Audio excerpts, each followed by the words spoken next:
সার্জিস আলম মানে বাংলাদেশ না। এই সার্জিস এই হাসনাতের জন্য আমরা আন্দোলন করছি। এই সার্জিস কেন আমাদের বিরোধিতা করলো? পুরো যৌক্তিক আন্দোলন রাজপথ ছাড়া কোনোভাবেই সফল হয় না। বইটি বাস্তবায়ন না হওয়া পর্যন্ত আমরা তখনই ঘরে ফিরে যাবো না। আমরা প্রোডাক্টিভিটি দিতে চাই। আমাদেরকে প্রোডাক্টিভিটি দেওয়ার জন্য অবশ্যই সরকার আমাদেরকে নিয়ে ভাবতে হবে। এখন বাংলাদেশের পুরো যৌক্তিক আন্দোলন রাজপথ ছাড়া কোনোভাবেই সফল হয় না। কেন বক্তৃতা আমরা পেয়েছি? আমাদেরকে নিয়ে স্টাডি হয়েছে। এক সার্জিস আলমের একটা স্ট্যাটাসে 32 করা হয়েছে। আমরা বলতে চাই সার্জিস আলম মানে বাংলাদেশ না। সার্জিস আলম আমাদেরকে নিয়ে বসা উচিত ছিল, আমাদের বসা উচিত ছিল। আমরা বসছি সরকারের সাথে, সরকার সংস্কার কমিটি ঘোষণা করছে।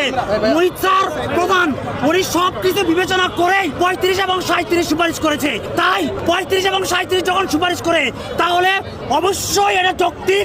আমরা মুহিত